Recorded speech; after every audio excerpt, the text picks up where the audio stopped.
नमस्कार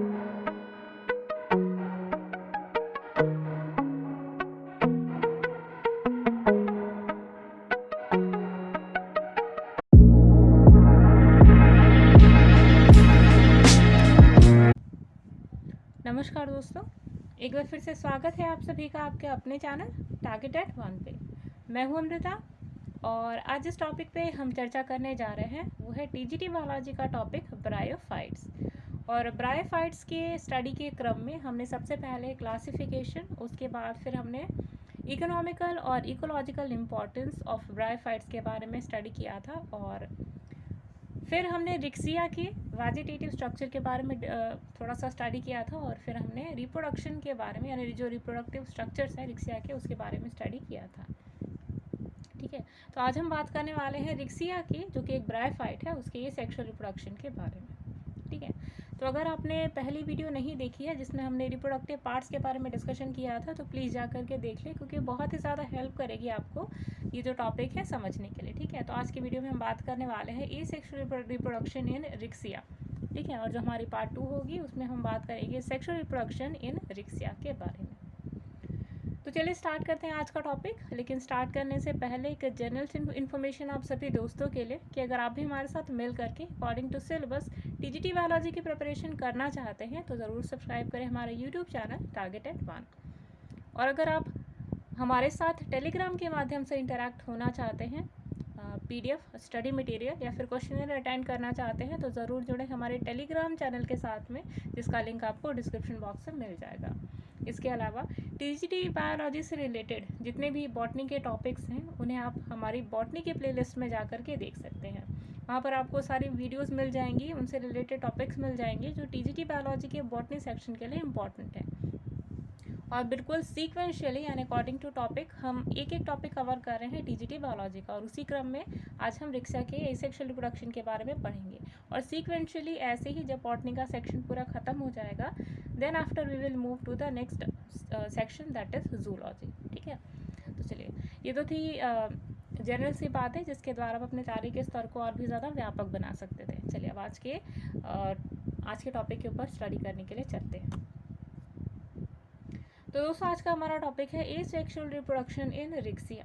ठीक है, तो चलिए देखते हैं कि कितने प्रकार से रिक्सिया में एसेक्सुअल रिप्रोडक्शन देखा जाता है। तो सबसे पहली चीज़ आपको जानना ज़रूरी है कि रिक्सिया में जो एक सेक्सुअल रिप्रोडक्शन है, ठीक है, वो रिक्सिया में जो रिप्रोडक्शन है वो दो टाइप्स की पाई जाती है। पहला है वेजिटेटिव रिप्रोडक्शन और दूसरा है सेक्सुअल रिप्रोडक्शन। ठीक है, वेजिटेटिव रिप्रोडक्शन के दोस्तों अगर आपके मन में थोड़ा भी डाउट है वेजिटेटिव, एसेक्सुअल और सेक्सुअल रिप्रोडक्शन को लेकर के, तो हम अपनी एक वीडियो लेकर आएंगे जिसमें हम बात करेंगे एक एक पॉइंट डिफरेंस जो होता है, यानी very minute difference between asexual and sexual reproduction. ठीक है, वेजिटेटिव और सेक्सुअल रिप्रोडक्शन के बीच में जो भी डिफरेंसेस हैं उनको हम यहाँ पे स्टडी करेंगे।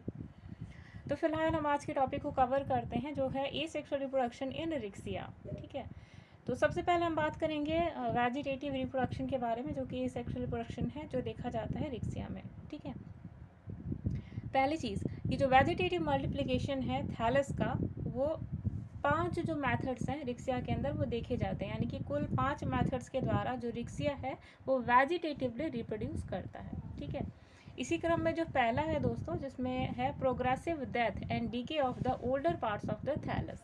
ठीक है, सबसे ईजीएस्ट मेथड होता है वेजिटेटिव प्रोपोगेशन का। कैसे, ये जो थैलस है आपका इस तरीके का रिक्सिया का होता है ना, देखिए बिल्कुल प्रोस्ट्रेट और इरेक्ट और डॉर्सोवेंट्रली फ्लैटन। तो ये जो दोस्तों ये जो स्ट्रक्चर होता है रिक्सिया का, ठीक है, जब भी ये ओल्डर हो जाता है, मैच्योर हो जाता है और धीरे धीरे जब ये डिकेइंग प्रोसेस की तरफ बढ़ने लगता है, तो इसी के बैकवर्ड पोर्शन में जहाँ पे स्केल्स होते हैं वहीं से इसकी बर्डिंग स्टार्ट होती है। ठीक है, तो क्योंकि यहाँ क्या होता है कि यहाँ जो प्रोपगेशन आपको दिखाई देती है वेजिटेटिव प्रोपगेशन है, और इसीलिए ये जैसे ही मैच्योर हो जाते हैं और डिकेइंग प्रोसेस की तरफ स्टार्ट होते हैं, इनका जो एक एक पार्ट होता है वो ज़मीन के अंदर ज़मीन के जैसे ही कॉन्टेक्ट में आता है, ये एक नए गैमेटोफाइटिक प्लांट के रूप में जन्म लेते हैं। ठीक है, तो जैसा कि आपने देखा है इस सेक्शन में, जो ओल्डर पार्ट होता है थैलस का, वो उसकी ग्रेजुअली डेथ होना स्टार्ट हो जाती है, और डेथ प्रोसेस के बाद क्या होता है, ये इसकी जो डाइकोटोमसली ब्रांच्ड होती है स्ट्रक्चर, उनमें से दोनों ब्रांचेस के बीच में जो थैलस होता है वो सेपरेट हो जाता है और आगे चल करके यही एक नए प्लांट के रूप में जन्म लेती हैं कुछ इस प्रकार से। जैसे आप स्क्रीन पे देखिए, ये जो है ये डाइकोटोमसली ब्रांच है, हमने कहा था कि ये डाइकोटोमसली ब्रांच है, ठीक है। अब क्या होता है कि ये जो होता है बीच से, ये जैसे ही मैच्योर होता है वैसे ये कट जाता है, सड़ना स्टार्ट होता है तो ये दो पार्ट्स में डिवाइड हो जाता है, एक ऐसे और एक ऐसे। अब ये एक नए गैमेटोफाइटिक प्लांट के रूप में जन्म लेता है और ये जो है एक दूसरे गैमेटोफाइटिक प्लांट के रूप में जन्म लेता है, ठीक है। तो मेरे ख्याल से यहाँ जो हमने डिस्कस किया वो आप सभी को क्लियर हुआ होगा। चलिए देखते हैं नेक्स्ट मैथड। नेक्स्ट मैथड है, देखिए बाय एडवेंटिशियस ब्रांचेस, ठीक है। कुछ स्पीशीज़ जो होती है रिक्सिया की, जैसे कि रिक्सिया फ्लूइटेंस, ठीक है, इनके पास एडवेंटिशियस ब्रांचेज होती हैं जो कि वेंट्रल सरफेसेस पे प्रेजेंट होती है गैमेटोफाइट के, ठीक है। यही ब्रांचेस आगे चल कर के पेरेंट थैलस से सेपरेट हो जाते हैं और आगे चल कर एक नए प्लांट के रूप में जन्म लेते हैं, ठीक है। तो ये जो था आपने सेकेंड टाइप पढ़ा। पहले टाइप में आपने क्या पढ़ा था कि जो प्लांट मैच्योर हो जाता है और क्योंकि प्लांट का जो थैलस है वो डाइकोटोमसली ब्रांच्ड होता है, तो ये बिल्कुल डिफरेंट है एडवेंटिशियस ब्रांचेस से, ठीक है। एडवेंटिशियस ब्रांचेस जो होती है वेंट्रल सरफेस पे प्रेजेंट होती हैं और जैसे ये ब्रांचेस सेपरेट होती हैं प्लांट थैलस से, ठीक है, सेपरेट होने के बाद, ठीक है, वहाँ पे क्या हो रहा था, मैच्योर होने के बाद जो प्लांट है वो जैसे ही सॉइल के कॉन्टेक्ट में आता है वैसे ही जर्मिनेट करता है। लेकिन यहाँ पर क्या होता है, गैमेटोफाइटिक प्लांट जो है वो जो पेरेंट जो थैलस है उससे जब ये सेपरेट हो जाता है तो आगे चल करके एक नया प्लांट के रूप में जन्म लेता है, ठीक है। ये ज़्यादातर किस में देखा जाता है, रिक्सिया फ्लूइटेंस में, ठीक है, जो कि यहाँ पे एक एग्जांपल दिया हुआ है। तो मेरे ख्याल से कॉन्सेप्ट आप सभी को क्लियर हुआ होगा। चलिए अब थर्ड देखें, थर्ड जो वे होता है जिसके द्वारा ये डिवाइड करते हैं, रिप्रोड्यूस करते हैं। तो इसमें क्या होता है, by the death of thallus in drought conditions. Drought means होता है सूखा। तो जब भी ऐसी कंडीशन आती है जबकि बहुत लंबा इन लोगों जो रिक्सिया है उसको ऐसा टाइम पीरियड देखना पड़ता है जब इनके आसपास जो है पानी या मॉइस्चर होता है धीरे धीरे कम होना स्टार्ट कर देता है और ये लोग काफ़ी प्रोलॉन्ग जो ड्राई कंडीशन है उनमें फंस जाते हैं। तो इस कंडीशन में क्या होता है, जो प्लांट बॉडी होती है तो उसका जो एपिकल पार्ट होता है वो धीरे धीरे एपिकल पार्ट जो होता है उसको छोड़ करके जो अदर पार्ट्स होते हैं वो धीरे धीरे सड़ना स्टार्ट कर देते हैं या फिर डेड होना स्टार्ट कर देते हैं। आगे चल कर के क्या होता है कि यही जो डेड पार्ट्स होते हैं ये धीरे धीरे जब सॉइल के कांटेक्ट में आते हैं तो एक थिक एक स्ट्रक्चर जो है वो अपने किनारे डेवलप कर लेते हैं, ठीक है, जो इनकी रक्षा करता है एडवर्स कंडीशन में, ठीक है। और जैसे ही नेक्स्ट सीज़न आता है या बारिश का या रेनी सीज़न आता है तो यही थैलस जो कि ज़मीन के अंदर खुद को दबा लेते हैं, आगे चल कर के यही थैलस एक नए गैमेटोफाइटिक प्लांट के रूप में जन्म लेते हैं, ठीक है। तो इसे मेथड ऑफ पैरिनेशन या फिर मल्टीप्लिकेशन भी कहा जाता है। तीनों के बीच में डिफरेंस क्या है, एडवेंटिशियस में क्या हो रहा था कि एक ब्रांच थी वो टूट कर अलग हो जा रही थी। पहले वाले सेक्शन में हमने देखा कि प्लांट की ये जो ब्रांचेस थी डाइकोटोमसली ब्रांच ये दो अलग हो जाते हैं, लेकिन यहाँ पर क्या था कि सॉइल के नीचे इसका जो एक ब्रांच है वो दबा रहता है जैसे ही ये कंडीशन आती है ड्रॉट की, ठीक है। तो ड्रॉट की कंडीशन में जब ये पानी के नीचे जब इसकी ब्रांचेस सॉइल के नीचे जब ये ब्रांचेस दबी रहती हैं तो ये क्या होता है कि डायरेक्ट सनलाइट के कांटेक्ट में नहीं आते और इसी कारण जब सनलाइट डायरेक्ट के कांटेक्ट में ये सब नहीं आते इसलिए इन्हें इनके पास जो थोड़ा बहुत मॉइस्चर रहता है वो इसको प्रिजर्व करके रख लेते हैं और इसी कारण जो इनकी लाइफ है वो इनके अंदर एग्जिस्ट करती है और जैसे रेनी सीजन आता है ये अब खुद को मल्टीप्लिकेट करना स्टार्ट कर देते हैं और इसी मेथड को मेथड ऑफ पैरिनेशन या फिर मल्टीप्लिकेशन मेथड कहा जाता है, ठीक है। तो मेरे ख्याल से इतना आप सभी को क्लियर हुआ होगा। चलिए नेक्स्ट देखते हैं। नेक्स्ट है नंबर 4 बाई ट्यूबर्स। तो ट्यूबर्स जब हम स्ट्रक्चर पढ़ रहे थे वेजिटेटिव स्ट्रक्चर तो हमने वहाँ पर देखा था ट्यूबर्स क्या होते हैं। देखिए ट्यूबर्स ऐसा होता है कि जो ब्रांचेज होती हैं रिक्सिया की इसके बिल्कुल टॉप पे ये पोटैटो लाइक स्ट्रक्चर होता है, ऐसे ऐसे इसके ऊपर स्ट्रक्चर्स पाए जाते हैं, इन्हें ही ट्यूबर्स कहा जाता है, ठीक है। तो इसके द्वारा कैसे रिप्रोड्यूस करते हैं रिक्सिया, कई सारी रिक्सिया को जो स्पीसीज़ होती है जैसे कि बल्बेरी फॉर्म और रिक्सिया डिस्कलर और रिक्सिया पैरिनिस, ठीक है, और रिक्सिया वैसिकेटा, तो इन सब का जो एपिकल पोर्शन होता है इस पर एक लोब लाइक स्ट्रक्चर पाया जाता है जिसे ट्यूबर्स कहा जाता है, जिसके बारे में भी हमने डिस्कशन की थी यहाँ पे, ठीक है। जैसे ही जो इनका सीज़न होता है वैसे ही इनका ग्रोइंग सीज़न होता है, जैसे ही इनके मल्टीप्लिकेशन का या वेजिटेटिवली डिवाइड होने का जब सीज़न आता है तो ये ट्यूबर्स क्या होते हैं, ये मेन जो कंडीशन होती है प्लांट की, ठीक है, उससे डिटैच हो जाते हैं, ठीक है। और क्योंकि अपने ऊपर एक लेयर जो थिक लेयर है उसको जमा कर लेते हैं अनफेवरेबल कंडीशन में खुद को बचाए रखने के लिए, ठीक है। और जैसी कंडीशन आती है फेवरेबल, ये खुद के ऊपर जो लेयर जमा करके रखते हैं उस लेयर को हटा देते हैं और उसके बाद आगे चलकर एक नई केमिटोफाइटिक प्लांट के रूप में जन्म लेते हैं, ठीक है। तो ये बहुत ही ज़्यादा इंपॉर्टेंट है, इसे आपको ध्यान में रखना है। लास्ट देखिए, लास्ट है by the help of rhizoids. तो राइजोइड्स क्या होते हैं? Rhizoids are root like structures which are present in ventral surface of Riccia. तो रिक्सिया की जो प्लांट बॉडी है वो दो पोर्शंस में डिवाइड होती है। ऊपर का जो पोर्शन होता है फोटोसिंथेटिक रीजन होता है और नीचे का जो सेक्शन है उसे स्टोरेज रीजन कहा जाता है। तो जो स्टोरेज रीजन होता है वेंट्रल सरफेस में, इसी में रूट लाइक स्ट्रक्चर्स कुछ डेवलप होते हैं जिन्हें राइजोइड्स के नाम से जाना जाता है और इनका फंक्शन भी सिमिलर होता है रूट्स की तरह। क्या फंक्शन होता है राइजोइड्स का? तो राइजोइड्स का फंक्शन होता है टू ऑब्जर्व मॉइस्चर और वाटर फ्रॉम द सबस्ट्रेटम, ठीक है।